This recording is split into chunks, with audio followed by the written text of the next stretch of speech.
The millionaire always mocked the beggar until destiny decided to intervene. Hello. You are very welcome. Enjoy the content, subscribe to the channel, and turn on notifications. In the grandeur of New York City, where skyscrapers touch the clouds and the pace of life is mercilessly fast, lived Richard Blake, a successful millionaire. He was known for his coldness and arrogance, a man who believed that success was solely the result of individual effort. For Richard, those who lived on the fringes of society, like the beggars he saw on the streets, were merely the results of their own flawed choices. And he, with all the disdain he carried, did not hesitate to mock them, as if his fortune were proof of an unquestionable superiority. But among all the anonymous faces that crossed Richard's path, there was one he could never ignore. Joe, an old beggar with a gray beard, was always sitting in the same spot, holding a sign that read, "I lost everything, but I still believe in kindness."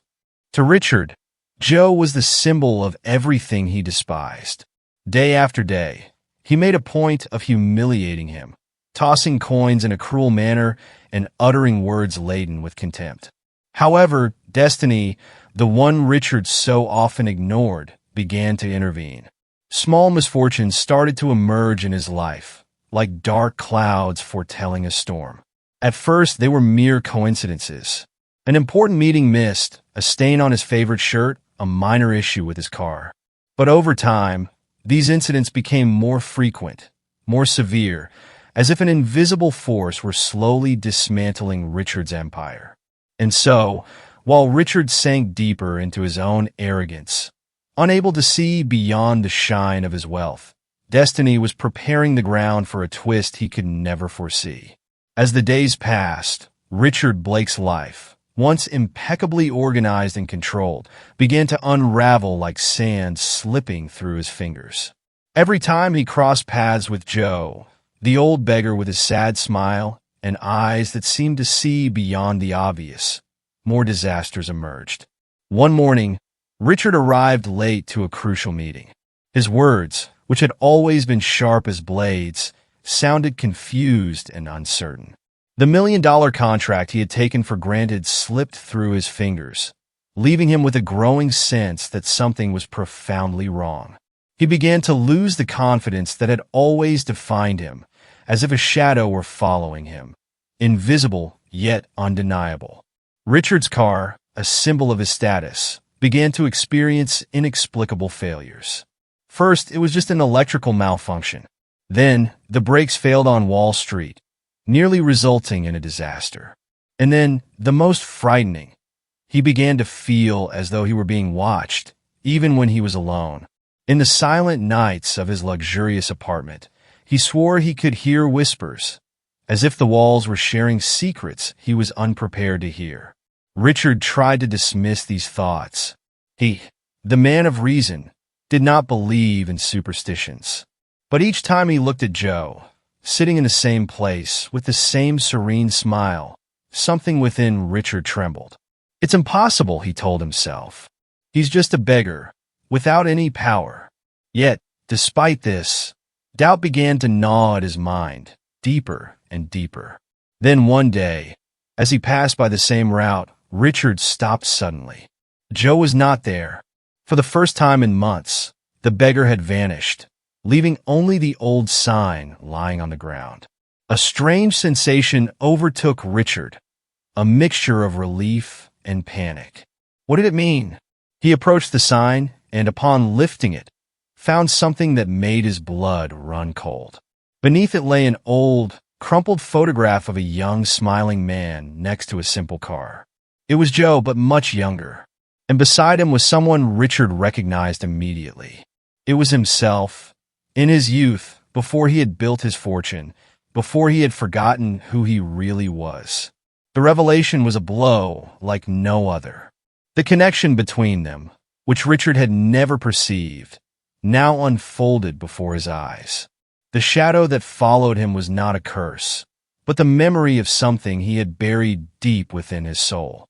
Something that was returning, not as punishment, but as a reckoning. Richard stood paralyzed, holding the photograph with trembling hands. The young, smiling face of Joe next to his younger self evoked memories he had long suppressed. He remembered an old childhood friend, a generous-hearted man who had always supported him, even in the toughest times. But as Richard climbed the ladder of success, he distanced himself from that friend, believing that the people around him were merely steps on his ladder to success. Joe was that friend, the same one he had left behind without even looking back when success finally came. The revelation hit him like a punch to the gut. Joe was not just a stranger. He was someone who, at some point, had meant something.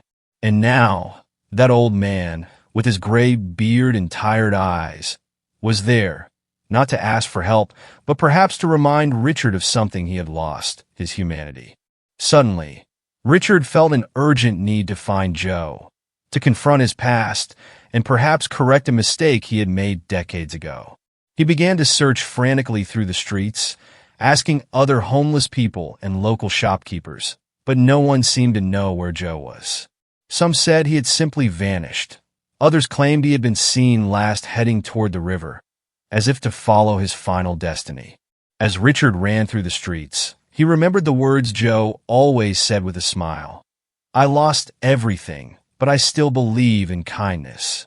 That now sounded more like a silent accusation, a reminder that no matter how much wealth Richard had accumulated, he had lost something far more valuable in the process.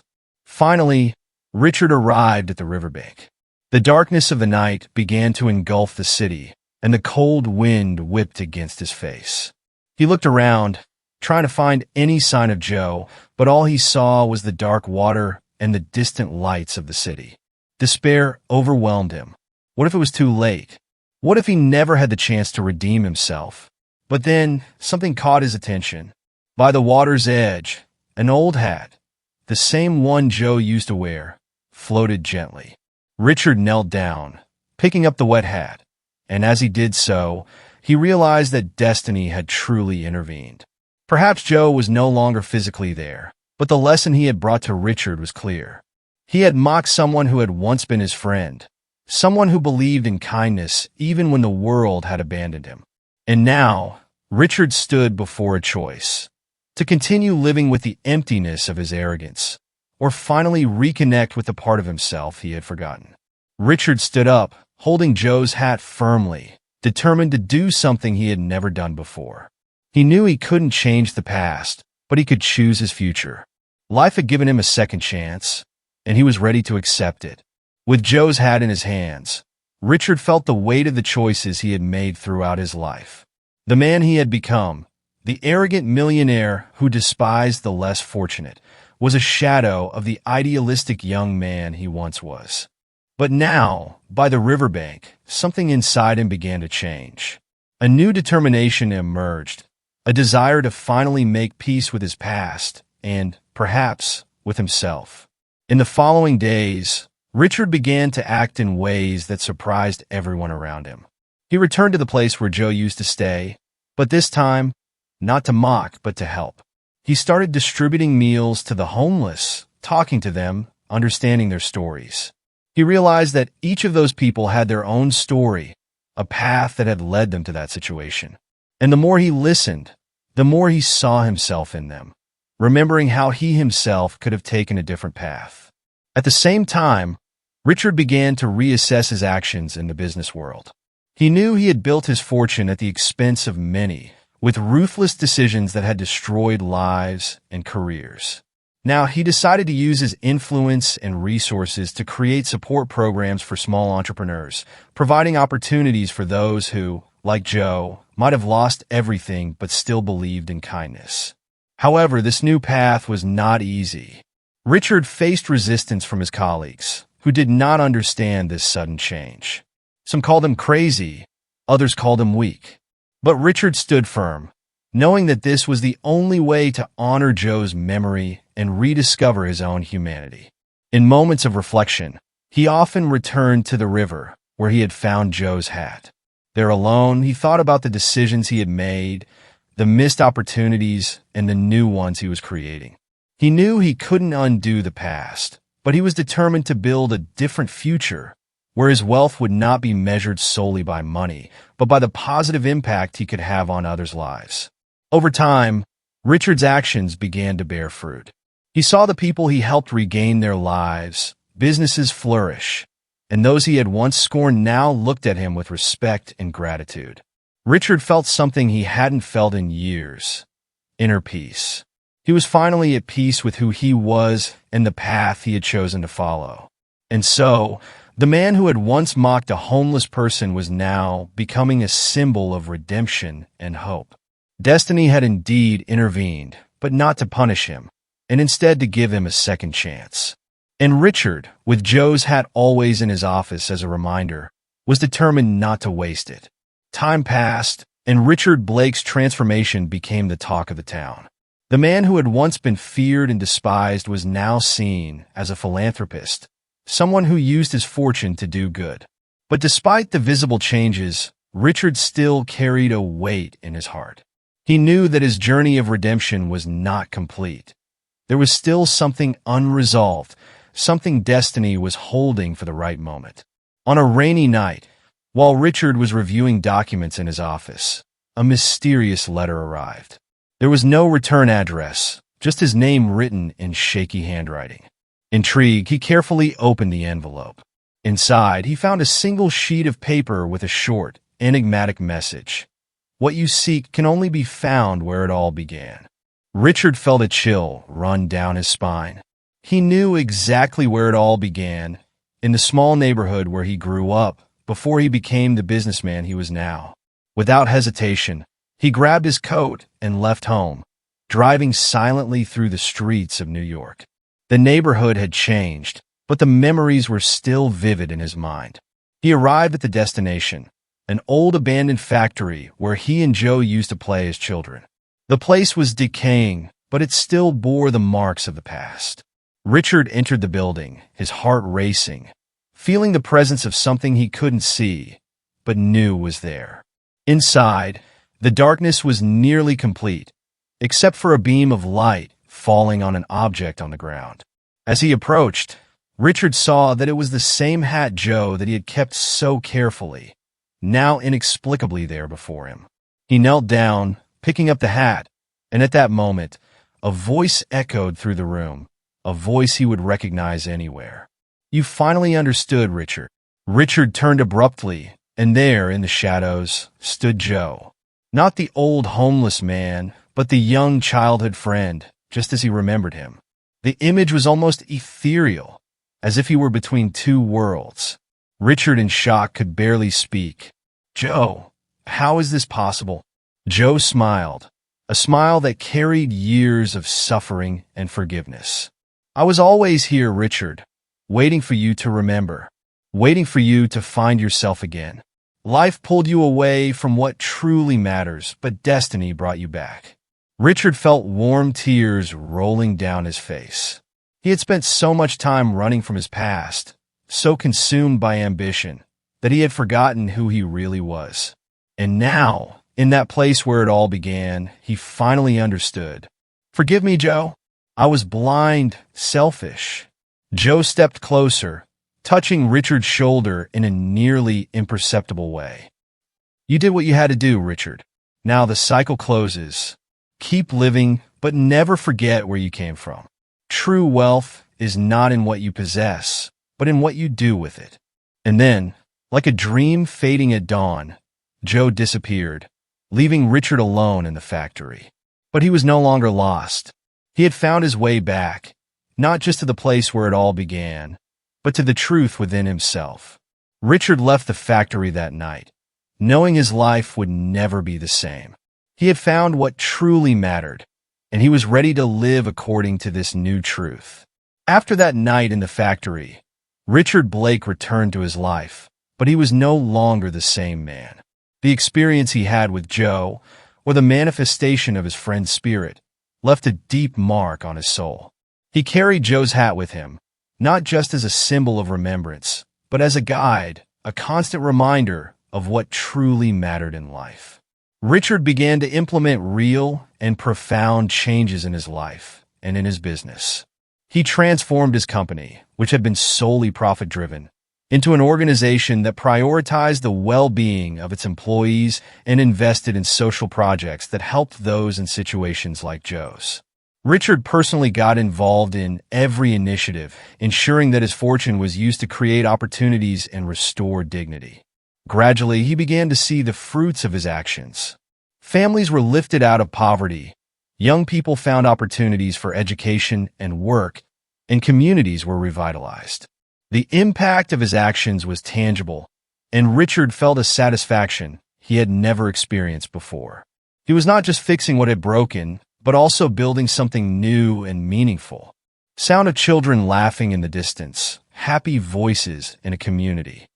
However, Richard knew that his path to redemption was far from over. He continued to seek ways to do good, to reconnect with the parts of himself he had neglected over the years. He sought out Joe's family, offering help and support, and began funding programs for homeless individuals, giving them a real chance to start over. In the eyes of the world, Richard Blake had become a new person. But he knew that this was not just about how others saw him, but about how he saw himself. He had found peace, not through wealth or power, but through recognizing his own humanity and the connections he had neglected. Finally, on a sunny day, Richard returned to the factory where everything had happened, as he did regularly.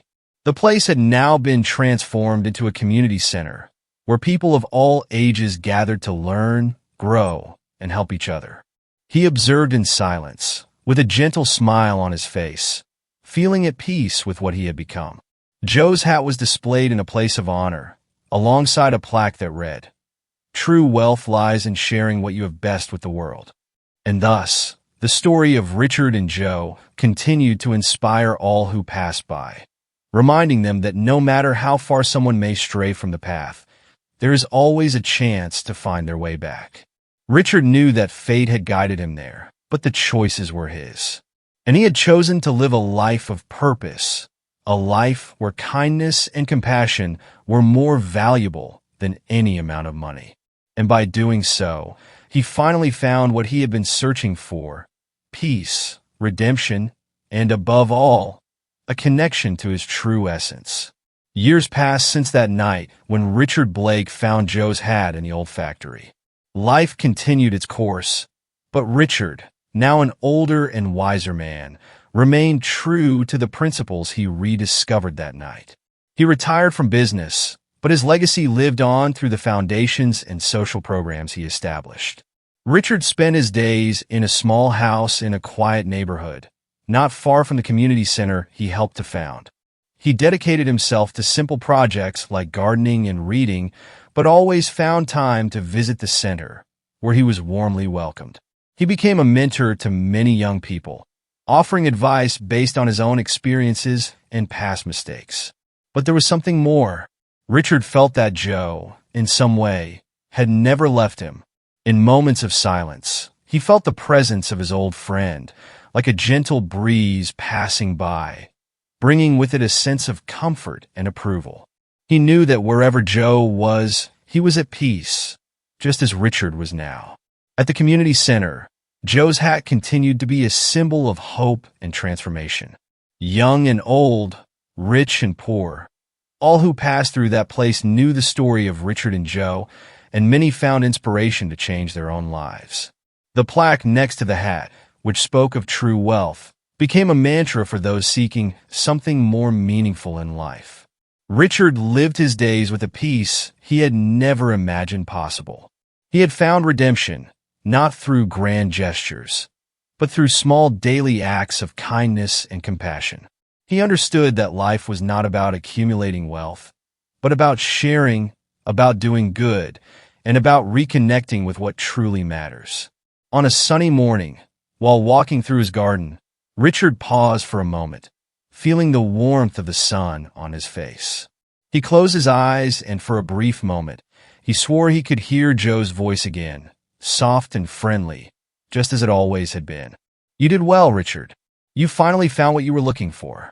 Richard smiled, his heart full of gratitude and satisfaction. He had made peace with his past and was at peace with himself.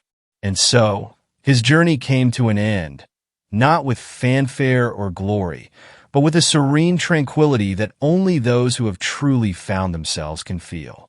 I sincerely hope that you were enchanted by this story. I'm sure the next video that appears to you will also touch your heart. So, don't forget to subscribe to the channel, leave a like, and activate the notification bell so you don't miss any of our next stories. A big hug, and see you next time.